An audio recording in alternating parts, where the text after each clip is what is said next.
was a big day for you, Honorable Minister. Was that a launch of a campaign? No, it wasn't a campaign launch. What was it? It was a public lecture to share my vision with the people of Ghana, in particular the youth. This is why we chose a university environment to address students and share our vision with them, because the future is for the youth. So in terms of the location and the purpose, these were carefully chosen. But you said you focused on agriculture in the main, which was expected, but it appeared that that was your main point. Well, that is the main point because it's my point. Agriculture is my point. You know, you have specialists in every department of this life. I've spent all my life in the sector, and therefore, naturally, I should talk about it. And not only just talk about it, but having been the manager of the sector in Ghana for the past 6 years, there are certain lessons that I have learnt, which has come to form a vision that I think the future of this country, how it should go. And it was a good time for me to share some of these. But you are sharing these ideas and your important lecture towards being elected as president of Ghana. Yes. This is the first time you are considering yourself as president of Ghana. Yes. Why has it taken so long? There was 2007, there was 2010, there was 14, and you didn't run in any of them. No. I spent most of my political life here in Ghana supporting Nana Addo Akufo-Addo to become president of Ghana. That is, everybody knows that. Yes. So long as we have achieved that aim of getting him to be president and for a second term, the Constitution says that he can no longer go. And through his appointment of me as the Minister for Food and Agriculture, I had been in Parliament for 2 terms, both terms being in the front bench for the Parliamentary Committee on Food, Agriculture and Cocoa Affairs. So I saw at very close quarters how the NDC, which was then in power, was managing the agricultural sector and running it down into the soil. And that gave me a few ideas that if one day there's a chance, this is the way to go.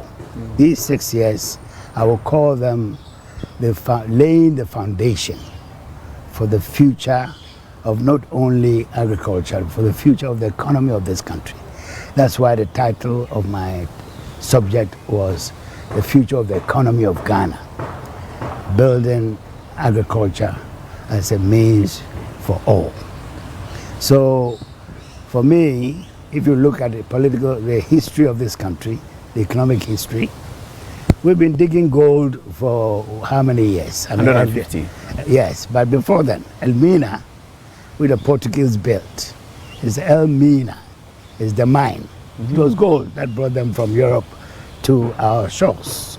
So we've been mining gold for hundreds of centuries. And the latest in terms of actual commercial mining, more than 100 years in Obuasi and so on. We've become the second biggest gold producer on the continent of Africa. Sometime past a few years ago, we were the biggest. But where has it landed us? Since President Kufuor's time, we've had oil. Now the oil is petering out. We had great hopes, oil is going to get out of this, oil is going to get out of that. Where is it now? It's petered out, and now we are in a very serious economic crisis, debt laden in the IMF. I'm saying, from what I've seen managing the agricultural sector, that's the key to solving our long-term economic development, because it has the potential to give us the resources, the surplus resources, both foreign in terms of export earnings and local, to be able to finance the rest of the economy, including industrialization. So it is key. It is and of so course, you're saying that without agriculture, we cannot have industrialization. Well, I mean, have we had industrialization? No. Yes. Has any country had industrialization without agriculture as a backbone? No. I mean, the Industrial Revolution in England, I'm sure you are very much aware. And recently, even the EU, the amount of money they pump into agriculture in terms of research, coming up with new varieties and so on and so forth, has made them a surplus group of nations trading agricultural commodities around the world. I mean, the recent cases of Brazil, China, Thailand, and so on should also tell us, Malaysia, and so on, that we really need to take this agriculture thing very seriously, because within a short period, and I'm saying that medium term, 7-8 years of implementation of a serious drive, we should be able to generate the resources to build our motorways, our bridges, our hospitals, our and you're saying that we'll not need IMF loans if we are doing forever. that? Okay. We don't need to go to the IMF. We've been to the IMF 17 times in the 66-year history of this country. 17 times. We, as a government, inherited Ghana in IMF, and we managed to get ourselves out of it, and now we are back in their clutches. And I'm saying that if nothing fundamental changes, we are going to go back and back and back forever and ever, and we'll never get industrialization. We need a drive. Cote d'Ivoire is showing the way. 5 crops gives them $7-8 billion every year. We are in IMF for only $3 billion over a 3-year period. So Cote d'Ivoire is richer than Ghana? Well, of course. Really? Yeah, I mean, richer. Yeah, but our GDP is bigger than this. Yeah, of course. But if you look at GDP per capita, it's not. You know? So they are a smaller population, but they are reaping all this. And that's what we should do. We should first tackle. And this goes back in Cote d'Ivoire to Houphouët-Boigny's time, where he thought that plantations and commodities should be the priority. They've carried on. Ouattara has come and he's really put it on a different level now. And that's where we should be. We should be even more than that. This is the essence. But the problem with the conversations like this, Honorable Minister, is that you don't have the problem that John Mahama is having from some people who question him. It's not enough at this stage to tell us what we should be doing, what is the model, what is the matrix, because you have been there. So you should be telling us that I was there, this is what I was able to achieve. Yeah, but so the achievement is... I'll come to that question, but before then, this crisis that we are in right now, is it as a result of the NPP's misgovernance, dereliction of duty, corruption? No, I totally disagree with that. But why? Because we are part of the world and we know what has happened since 2020. It's COVID, which came to but you are saying that if we did things differently, we probably wouldn't be here. Yes, but we haven't done things differently. I'm saying that we are laying the foundation. 66 years, of which 6 years, the latest 6 years, have been in charge. Things that should have been put in place were not in place. We put them in place. Like what? Like the Tree Crop Development Authority. Tree Crop Development Authority? Yes, which is a diversification instrument to diversify out of our traditional cocoa, on which we've relied for over 120 years, and bring other tree crops and make them like cocoa. So let us interrogate also the point you are making about laying the foundation in agriculture. So you came in sometime early 2017 after the election was won. So if an expert is looking at Ghana's agri sector, December 2016, and takes data, comes back December 2021, can you tell me the 3 key differences that this researcher will observe, which are positive? He would observe that the rate of growth of the agricultural sector has increased. When we came in, agriculture in 2016 was growing at something like 1.6 or thereabout. Come to 2019, to cut it short, the story, it was 4.9%. 2020, in the eye of the COVID storm, it jumped to 7.4%. Last 2021, it had gone to 8.4%. 8.4% growth in 2021 is the highest in this Fourth Republic. The highest growth agriculture has seen in the Fourth Republic occurred in 2021 at 8%. 8.4. 8.4 under your watch. Yes. So that 2021, is we're just coming out of COVID. Well, that's what I'm saying. So we have this issue that there is a historic something happening to the sector. Okay? But is it driving prices down? Is it driving food prices down? No, well, please don't mix prices and macroeconomic indicators. These are two different things. Let's stay focused. You asked me a question about three things. I'm answering. So if you could please allow me so you mentioned answer the questions. The growth. Yes. That's all. So that's one thing you will see. They also see that there has been massive surpluses in agriculture to the extent that neighboring countries like as far as Nigeria and Burkina Faso, Niger, Mali are coming into Ghana with their trucks to pick surpluses from here. If Ghana didn't have surpluses, they wouldn't travel so many thousands of kilometers to drive all the way here. And if there were surpluses in their own countries, why would they bother to come to Ghana?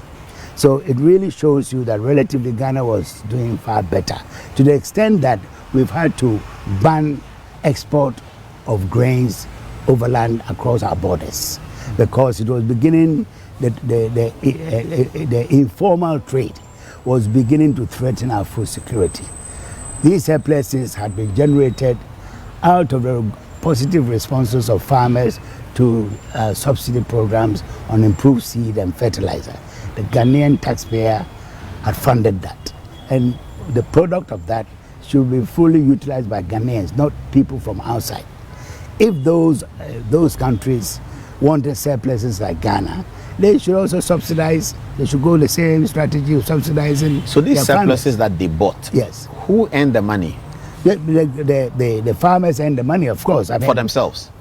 Well, but who else? Yes, for themselves. Okay, so we improve the economic well-being of our farmers. Yeah, but that's the source of this. I'm saying the growth that I'm talking about. These are some of the sources. So our farmers have become richer under your watch? Yes. That's without doubt.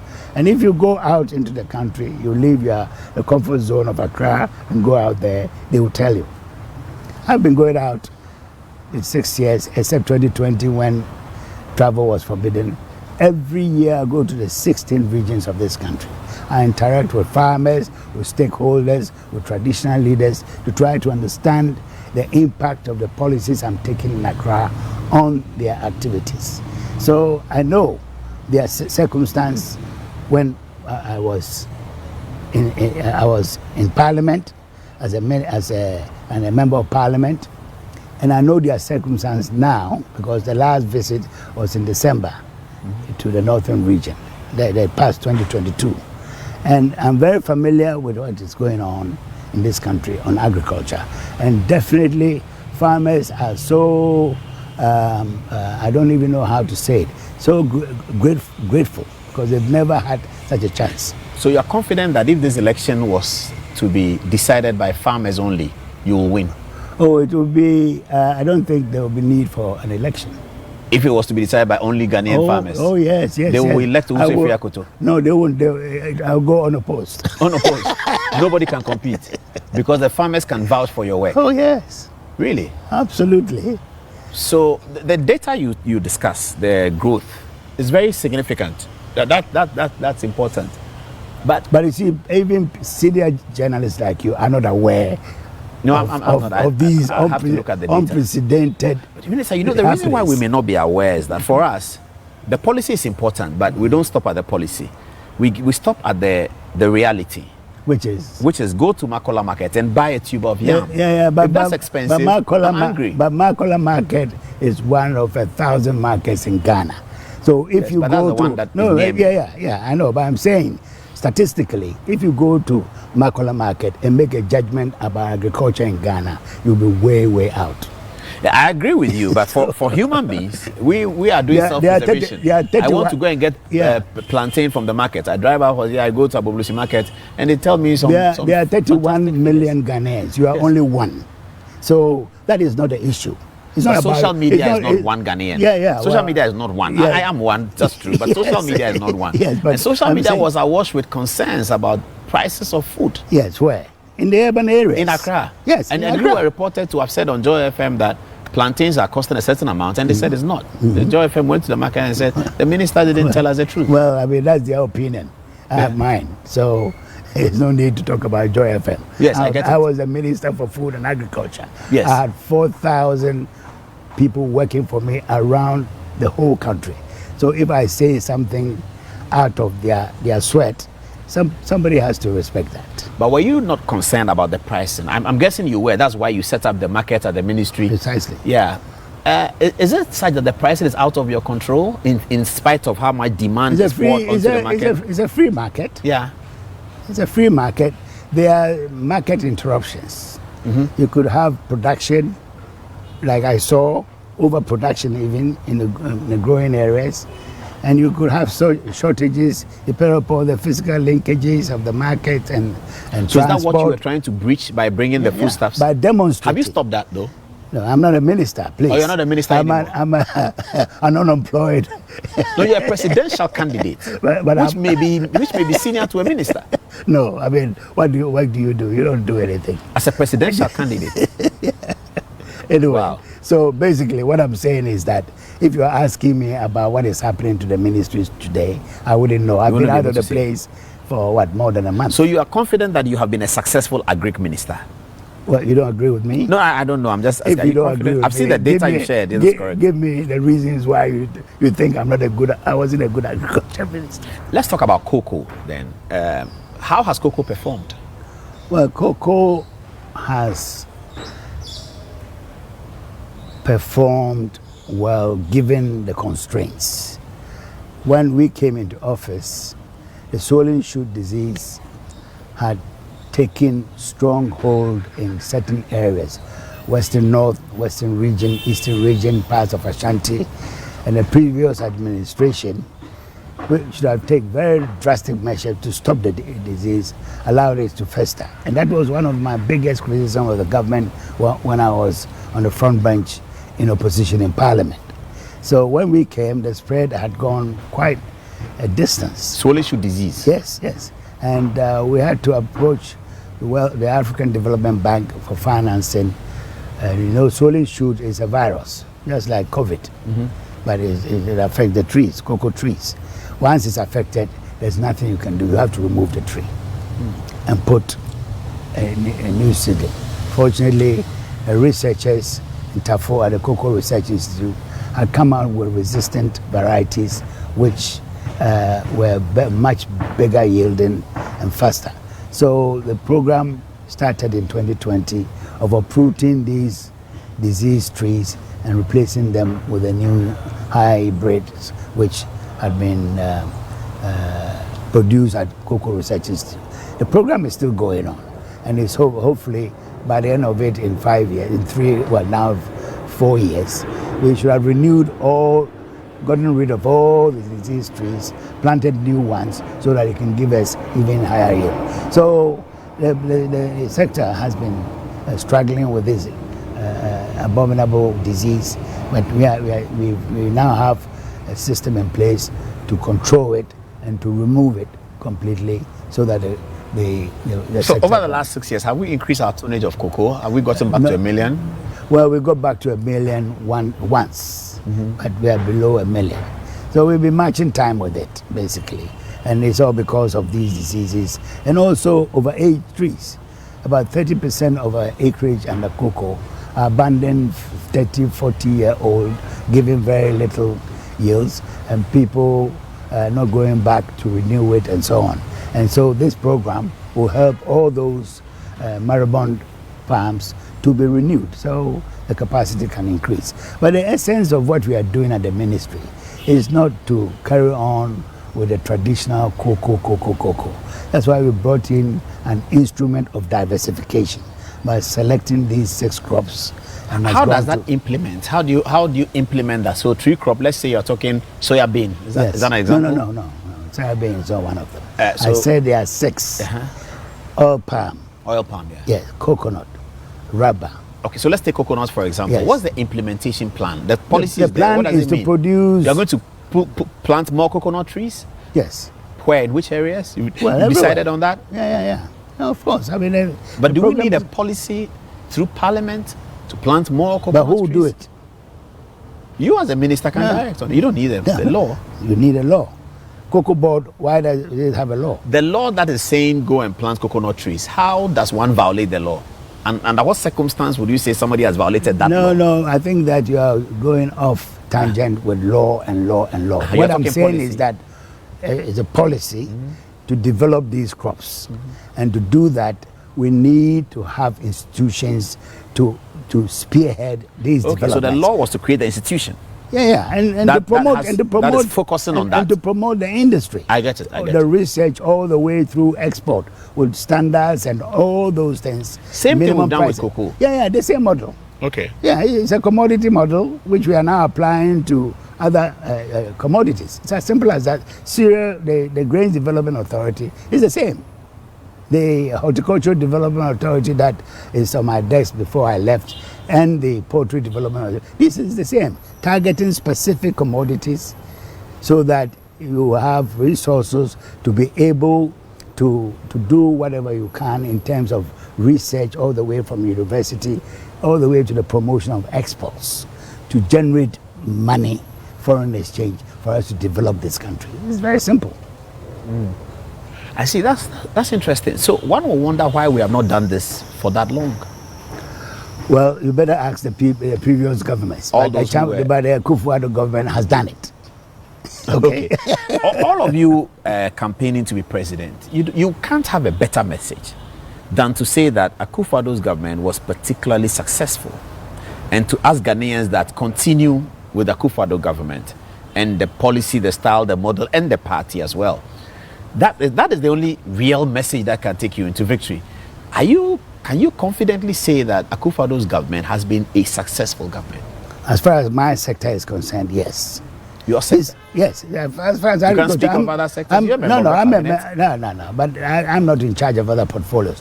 What I'm saying to you is that in the agricultural sector, we have laid a foundation. That foundation is the achievements for the 6 years.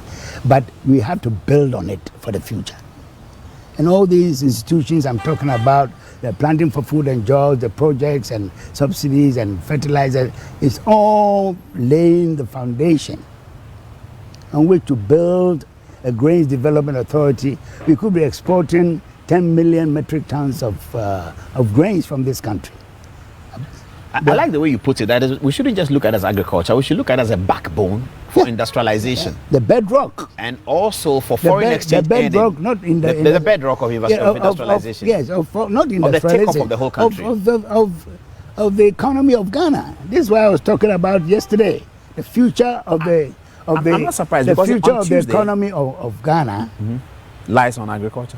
Lies right there, which we have overlooked or we haven't taken seriously. But now for the first time, there are institutions which are hemmed into the laws of this country to say that we have to, these are the things that we have to develop. And if you go by them, I'm telling you, in the next 10 years, Ghana will be a totally different place. That's a lot of hope you're giving us. Oh, yes. But why do you say if we go by them? You think we may not? I have the experience. I worked with the international system for 18 years. And I traveled the length and breadth of the world doing advisory work for governments on commodities, on this and that and that. And I know the farmers around the world. I know my farmers in Ghana. That's a resource which is lying there that we don't respect, that they are smallholders. The smallholders can build a world-class industry like cocoa in Ghana for 130 years. You know, I don't understand. And now the 6 years that I focused on giving them seed and fertilizer, they've run away with it. Yields have increased, production has gone up. You go to the producing areas, you see the kind of living space that they now have before. This is why I'm saying that if you're talking about farmers alone, then I will go unopposed as a farmer of this country. I get it, but people have been saying about what we have heard about agriculture, what we were told. By who? By the books and the research and television, is that the difference between American agriculture and Ghanaian agriculture is that American agriculture is done by only 2% of their population. Yes. Very well resourced. So you have a huge farm. All of Labadi can be somebody's farm in America. Yes. All of Kwadaso can be somebody's farm in Russia. Yes. But in Ghana, as they said, also if you ne farmers no we na we smallholders okay. So that was a concern. That why are you not transforming agriculture for us to see those huge hectares of farmland handled by one farmer with a tractor with it? What we see when we go to Europe. And then what do you do with the rest of them? Put them in the sea? Where's the farmers? Yes. No, they can be part of that, but they have to control a huge. What we see when you are moving from one city in Europe or America to the other, all what you see is farm. We were hoping to see that we didn't see 200 years ago, it wasn't like that. 200 years ago, it wasn't like that. Exactly. There were small farms that you saw. Yeah, but why can't we get there? Honourable Minister, the question about farmers and what we were hoping to see when they said our agriculture was going to be modernized was what we see in America, what we were told on television, research. No. It says in America, one farmer controls... I think, please, let's get Who told us? Yes. The books. What books? They said Which books? So I studied agricultural science in PRESEC. One of the demerits, and a lot of my that's how we go to the exam, merits and demerits. We've chewed it. One of the demerits of agriculture was smallholder farmers who are poor and are not able to sustain the farm business that they are doing, as opposed to large holder farmers in America and Europe who are very wealthy, particularly wealthy, and they constitute only about 2% of the population. They feed the whole population. Large farms, a lot of equipment. People were hoping to see that, but they account said also if we didn't crop for a phone kitten or your account. A phone kitten no, and then I sustain your main business. Cocoa for over 100 years as sustainers. Yes, it's not the large farms in America. But we don't have some at all. We don't have the large farms. Yeah, but this is what I'm saying. That why do you, if it fits the purpose, why do you change it? These smallholders are efficient in their way that they be able to construct a world-class industry like Ghana's cocoa with a premium on the international market. You don't be dismissive of them. No, we are not being dismissive. Can we help them to become bigger? No. But this is an evolution. You have to start somewhere. It's not suddenly that you find these big farms. But we're 66 years old. No, 66. These are 200-300-year-old evolutions that you see now. Obasanjo took white farmers from Zimbabwe and gave them places in Nigeria, and they did farming there. Yes. And yet large hole. And yet Nigerian trucks come to Ghana to pick our paddy. Our paddy? Our rice. Paddy rice? Yes. I was going to go to commodities and what you've done with them. No, I'm answering you. So that these Zimbabwean farmers, if they were so excellent. But they did it in Zimbabwe. They were excellent in Zimbabwe. What I'm saying is that you are talking about Nigeria. Yeah, Nigeria brought them in, yeah. If they were so excellent in Nigeria, would Nigerians come to Ghana to pick rice from us? Which is happening now? Of course. Okay. Let's deal with the commodities. The other problem with agriculture we had was that we are spending too much foreign exchange, importing rice. For the last 10 years, the budget has told us that it started from 100 million, 200. Now by the time you came in, we are about 800 or 600 million importation of rice only, single commodity. Then there was poultry. If we look at the data from the time you started to now that you have exited, would we applaud you? What is in the data? Yeah, you have to applaud me. Why? Because production. I was able to double production from 660,000 metric tons to 1.2 million metric tons. Of rice? Yes. So today we are doing 1.2 million metric tons? Exactly. 6 years ago, we were doing 660,000. So you've doubled it? This is what I'm saying. And I'm saying that with the arrangements that are on the ground, we could double that. Instead of 5 years to double it, it could be 2 years to double that again. You see, these things take time to happen. It's not like a factory where you put in the inputs and the output is there. This is a natural resource activity. It relies on the sun, the rain, all kinds of things to happen. So you don't expect instant results. So if you say 6 years, I should have changed it to Kansas farmers and so on. I don't think you have your feet firmly on the ground. What about maize? So rice you doubled. Yes. Maize is doubled as well? Yeah, maize from 1.7 million metric tons In 2021, we did 3.4 million metric tons. In my industry, that kind of growth is massive. Well, it could take you 10 years. And I know that from the 1.7, you see, don't forget, for 8 years before I became minister, I was in parliament on the front bench. So I know the statistics and the trends. The highest Ghana of maize Ghana had ever produced, or 1.8 million metric tons. 2021, we did 3.4 million metric tons. And I have a belief that we can do 6 million metric tons of maize. Of maize. This is why I decided, I came up with the idea of the Grains Development Authority to take charge of all these numeric growths so that we can come into the formal market. All these things I'm talking about, Nigerian traders coming in and out, they bring the naira safer, change on the black market, buy, put on their trucks and go back. The exchequer has no business in it. And yet it's the exchequer on behalf of the Ghanaian taxpayer who has subsidized inputs for these surpluses to come. You understand? So we need to really be realistic that if the staple crop, maize is our basic staple crop, I've been able to double production. When you are talking about rice and poultry, you didn't mention maize, because now we are a net exporter of maize. We used to import maize into this country. And now we are exporting. We've been exporting, overland. Across the borders. Yes. You go to Tumu in Sisela, you don't travel, so you don't know these things. You go to Tumu at a time of the harvest, midnight, people are taking trucks across.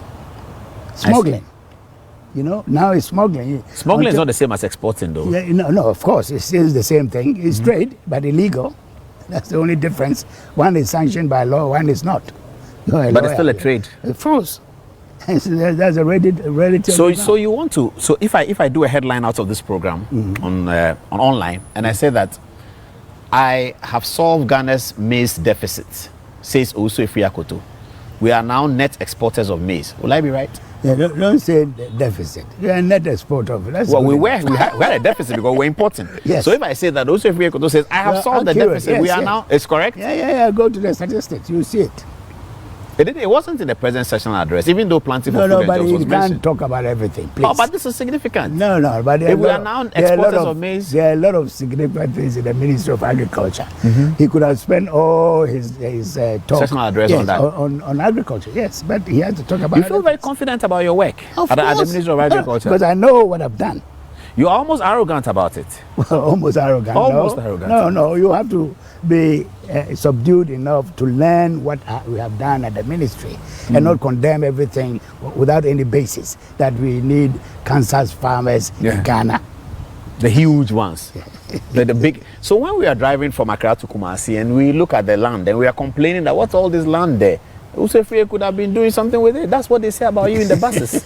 When they are going to Accra, Kumasi, when they are going to Kumasi, they are blasting you. They are coming to Accra, they are blasting you. Say, but the farmers themselves are praising me. Why is the land still there? Why are we not utilizing it for agriculture? Vast land. What is going on? No. Please, nothing is going on. The government is supporting the farmers with subsidies. They are imbibing whatever we are telling them to do, responding positively to the incentives.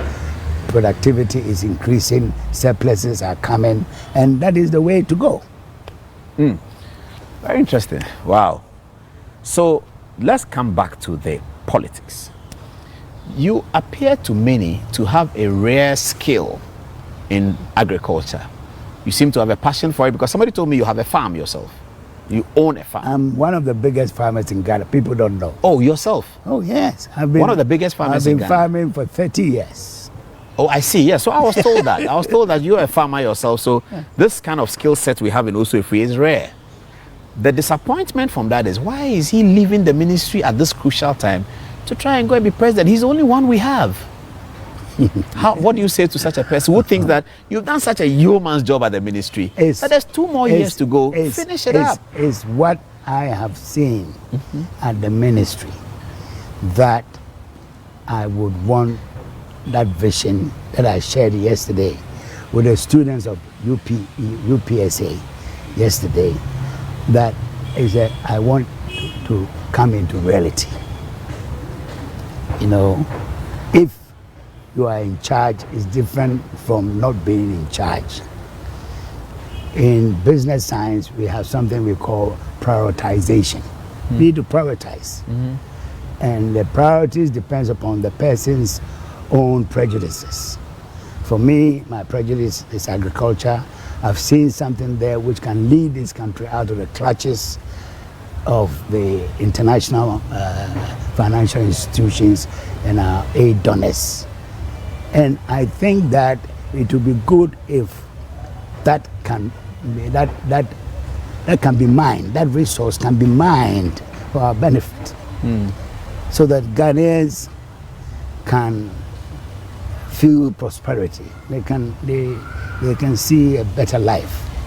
That the little better life I've given to the farmers, I want it to translate across to all Ghanaians.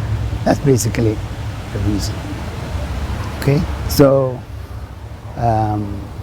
period. A final question on agriculture, and then we talk some politics. You didn't re-implement a champion's Operation Feed Yourself when you were vetted. The question was asked in 2017, your first vetting about Operation Feed Yourself. You lauded it and said that you were going to do something that will achieve the same results. This is even a better version of Operation Feed Yourself. Why is it better? Planting for food and jobs. Yeah, but I don't have seedlings like Operation Feed Yourself where I can plant tomatoes in my backyard and pull it. Yeah, but the thing is that, you see, Operation Feed Yourself was urban-based. Planting for food and jobs is rural-based. It's where the farmers are. It's happening there. And the farmers are more than people in the urban areas who are practicing in their little gardens like this. But that would have given us food, and it would have affected the prices. But we are getting the food. Yeah, but it would have affected the prices in Accra. Where we can't. I'm talking about price in Accra. Yes. Yeah, but you see, Accra is not Ghana. Please. Yeah, but Accra contains a lot more people than the rest of Ghana. I know, but the rest of Ghana contain more people than Accra. So let's the rest of Ghana all put together. But Accra has a big urban center. Yeah, but I'm saying it's a reflection of the country. No, it's not. Everyone is here. No, come on. I mean, the people in the rural areas. How many of them have running water, electricity, all those things? We are here. We are enjoying electricity and so on. Yes, but if I had seedlings to do tomatoes here in my house, I won't go and buy tomatoes. My friend is doing pepper. We won't go and buy. So you won't go to the studio. You'll be. But during Operation Feed Yourself, people went to work and they still watered the garden in the morning before they went to work. But that's what I'm saying. It was just something like a show. Yes, it was. The serious work is being done on the farms, not in the gardens. For goodness sake, you should know this. Serious work on agriculture is not done in the backyards. Do you have a model? Accra. No, let me finish. Of Accra gardens. They are right there in the savannah, in the forest. You know that. I do. Do you have a model in future where the production of commodities and crops, the pricing of it in the urban areas will reflect the actual production that is on the market? Is there a model that can make this happen? Because even just yesterday, I read on Facebook, somebody was saying that he bought food, fufu and granule soup, something like that, to eat in Accra. The price was 3 times Takrade. So we really have a problem where there's something that's not connecting. Why was Takrade sell fufu and goat meat at 20 cities and Accra will sell it at 60 cities? Yeah. Why? That's beyond me. It shouldn't be. No, it should there not be a policy that addresses that? Can that happen in England? The whole thing is in terms of agricultural development. Yeah. And the model that we have chosen is to support smallholder agriculture to increase productivity, yields, so that we can get more production. That is happening. So in terms of the trade and so on, that belongs to the Ministry of Trade. In terms of the accessibility to the farm gate, that belongs to the Ministry of Roads. I can do everything by myself. My job is to see to it that the work of the farmer goes on to bring more surpluses. The rest of it, in fairness to me, it's not mine. So if you blame me for 60 cities here, 40 cities there, I think you're shooting in the wrong direction. Your cabinet colleagues, you've told me that if the election, if farmers were electing is unopposed, among your cabinet colleagues, from what you've seen over the last 6 years, if they were the only people to elect the successor to Akufo-Addo, Will they elect you? But they are not. But the farmers too are not. But you said if it's farmers, you are there. But I'm saying they are not. The farmers, the people who but are they going will to, have a very good opinion of. Let me explain. The basic fact of the matter is that there are 3.1 million farmers according to the census of 2018. The people who are going to elect the flag bearer of this party, 210,000. You understand? They have the responsibility to elect the flag bearer of this party. You can't compare it to 36 people or whatever the number in cabinet is. If I am a delegate and I ask any cabinet minister and say that I'm having a conversation to choose between Owusu Afriyie and say Alanche Martin, I'm confident that the cabinet ministers who have worked with you have seen you will say that I think you should go for Owusu Afriyie. Well, I don't know. I'm not them. I don't know what they think. If they are being honest, do you think they'll say that? Well, I mean, these are speculative things. Let's come to reality. You don't want to deal with it. No, because the questions you are asking us is not. Okay, it's not real. Let me come to reality. Of the candidates that are in the reckoning, we know that if there are more than 5, there will be a delegate vote, first round delegate vote that will reduce it to 5. Almost all of them, the front runners, almost all of them have done this before. It would appear that you are the only one who hasn't done it before. And so. Well, I'm just asking whether that forms part of your preparation, that because I've not done it before, I have to do it this way. You've never been vetted for presidential campaign before. Indeed, Dr. Bawumia too has never been vetted for it before. So it's probably the two of you.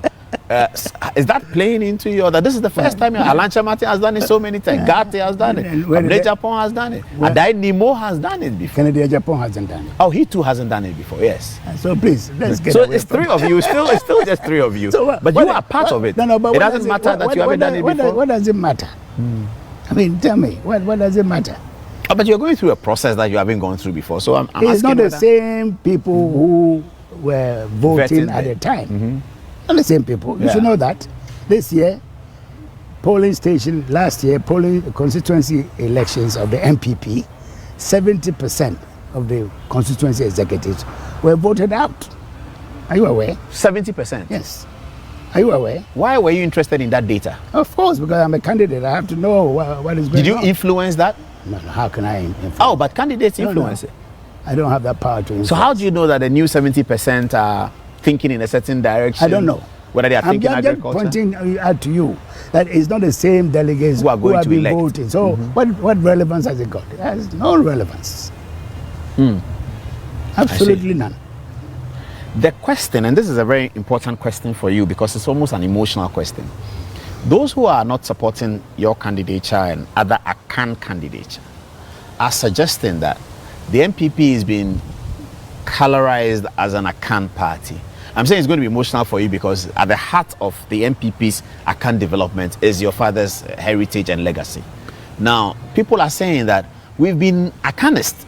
NPP has been ACANist for a long time. So, let's go for another tribe. And that is resonating with some people. But that's an argument that goes against your candidature because you are coming from the belly of Asanteman. If you take yourself out of it and you're looking at your father's party and its sustainability, would you buy that argument? No. Why not? It's a democratic party. This is not an ethnic party. It's a democratic party. We have our own philosophy. So what does it matter if anybody comes from A to Z? I think it's a very redundant argument. So we go to the contest and whoever wins, that's what you're saying? Well, the winner picks it up. But that's what it is. That's our constitution. How many of the 200,000 votes are you confident that you will pick up? I don't know. You don't know? No. But we are hearing that the election is going to be in December. This is March. That's also speculation. The party hasn't decided. Well, but we are hearing that this. You're hearing. Okay, well, no, we can else. even look at the party's rules and determine when it will happen. The party's rule says that when you are in power, the election must not happen later than a certain number of months to the next election. The next election is December 2024. So we know that by December, the NPP is running out of time. Correct. So it will be in December at the latest. Correct. Between now and then, you surely must know of the 200,000, how many you can say, I have 20,000 banker. Listen, may he rest in peace. Our General Secretary who passed. Sir John. What did he say? Fear delegates. So let's leave it there. So who should fear the delegates? The Me, candidates. you, Gate, Japan, Baumia, Alan. If you're a parliamentary candidate or assemblyman or whatever, fear delegates. So then don't let's go there. How much do delegates take for these kinds of things? How much money do they take? I don't know.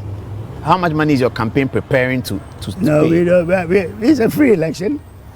You want me to go and buy a vote? I won't buy a vote. No, we are told that you have to incentivize them. Is that right? They come to meet you somewhere, you have to pay their transport. No. You're not going to pay for their transport? But what has it got to do with the numbers you are talking I about? want to understand how much money potentially each candidate will spend and whether you are ready for that spend. No, I don't think you can speculate. You see, all what you're doing is speculation. It's making this conversation very boring. Who is your campaign manager? Who is your campaign manager? I have a national campaign coordinator who is coordinating my campaign in all the 16 regions in all the 275. Is he a member of parliament? No. Who is he? No, he's a young man. I deal only with young people. That's very Because impressive. I've seen that. That's the future. Yeah, that's their future. I want to create a future for them. So I work with them. You won't see any one of my regional or whatever as an older office holding member. No. All the people I use are young activists in the regions and in the constituencies who have been TESCON or been serving the party. These are the people I use. I don't use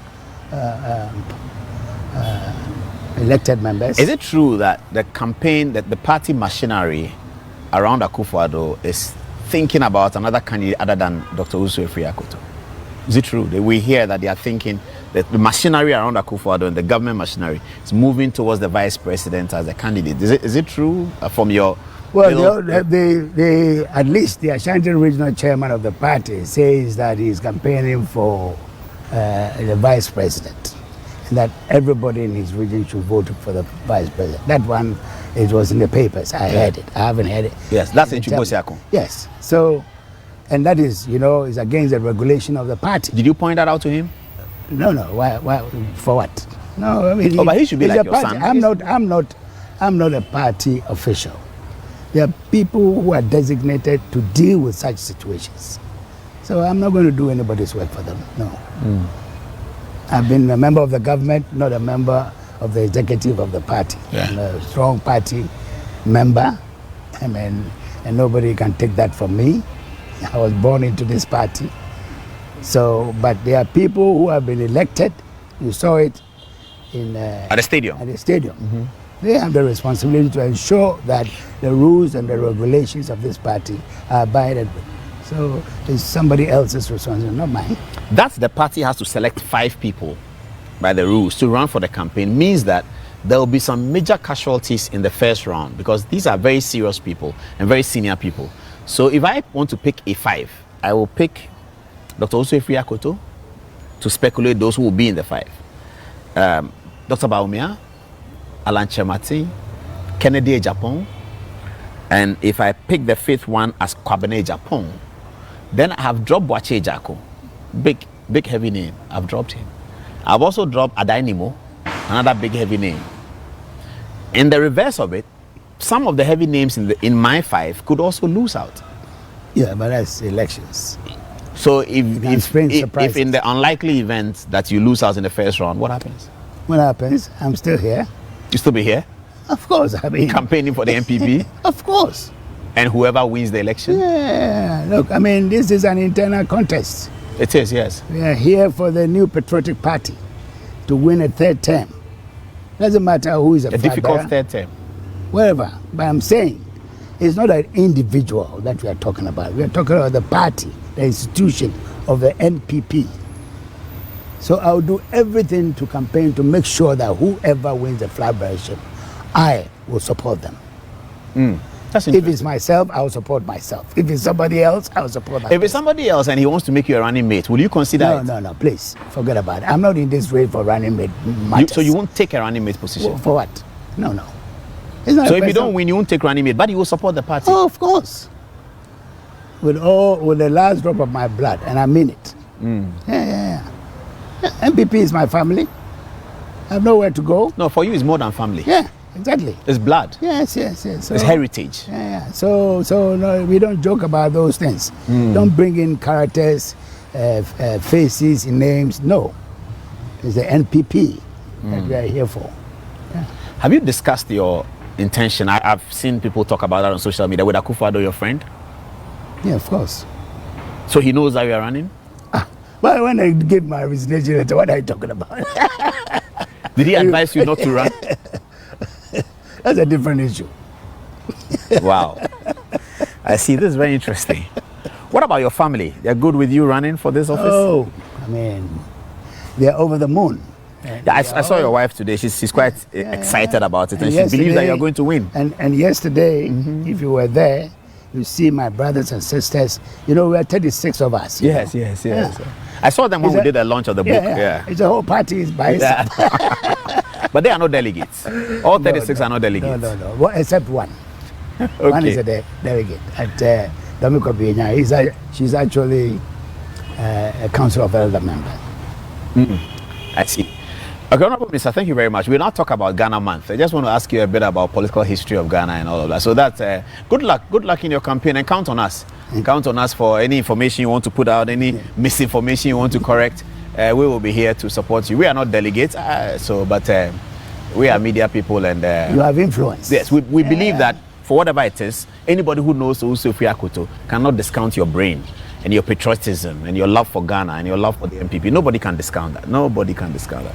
You've been in a lot of battles for this party, and everybody knows that. So we wish you the best. Thank you. And we are excited that you say that even if you don't win, you will still support the party. Oh, man. This is your father's baby. Yeah. No, I won't let it go. And the thing is that I saw the NDC in opposition, myself in opposition in that parliament. And I saw NDC tore down everything that Akufo did. I don't want it to happen to the heritage of Akufo-Addo that 2024, 2025, they come in and tear down planting for food and jobs. I won't allow it. So we have to win. So you don't think John Mahama should be elected? No. Why not? NDC? John Mahama. I saw Mahama as president, and I was the front bench. Yes. What did you see? They think that Ghanaians forget so soon. But human beings forget. No, but we'll remind them. Of what? Of the terrible record that they left to us to come and sort out. So let's move on. So when we get there. Yes.